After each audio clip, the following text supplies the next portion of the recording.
Hi, I'm Lloyd Gray, editor of the Daily Journal, and I'm here with Robbie Ward, our reporter who's covering a couple of big stories. Will be online this afternoon and in the paper tomorrow morning.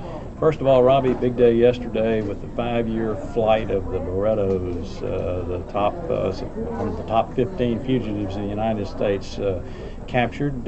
Tell us what's next in that story. Well, first of all, Lloyd, we've written so many stories about this. Our former investigative reporter, Patsy Brumfield, really just bird-dogged the story. And the U.S. Marshals, they arrested the Berettas in a mall in Portland, Oregon, and the real question: these people, they lived in a mobile home in rural Union County. How the heck did these people with almost no money find a way to evade federal authorities for 5 years? I mean, we got Osama bin Laden in Pakistan, and how come we couldn't get the Berettas in less than 5 years? Yeah, we were even spotted a couple of times, once in California, right?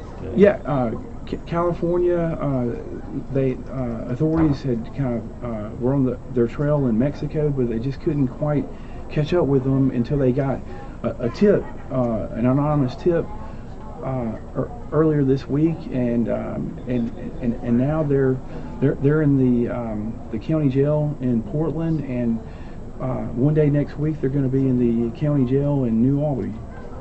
So we'll have a examination of some of the reasons that they may have been able to elude law enforcement all this time. That's right. We're going to look into what in the heck took so long for their arrest. All right. Shifting gears a little bit, in Tupelo, the Ward 3 City Council position is open with the resignation of Jim Newell, and qualifying deadline is tomorrow, Friday. So what can you tell us about what's going on there? Well, I can tell you that this race, I hope every candidate drinks a lot of coffee every day throughout the day, because you know what? This race is on the fast track. They have to qualify by tomorrow, and the election is September 4th. So they've got to get moving, and they got to get moving fast. They got to get mobilized. I can definitely tell you that there's about a half dozen candidates who've either qualified already or who will qualify. There's some very prominent names that people in our area will definitely recognize. It's going to be very interesting with these number of candidates to see if one can win it outright on September 4th, or if they're going to have the runoff election. And of course, that'll be 2 weeks later, right? Two weeks later, and if there's a runoff election, then whoever is elected to represent Ward 3, they will not have a vote when the city approves the FY 2015 budget. So it's going to be very interesting. Come back to djournal.com later today and look at the Daily Journal tomorrow morning for more on these stories.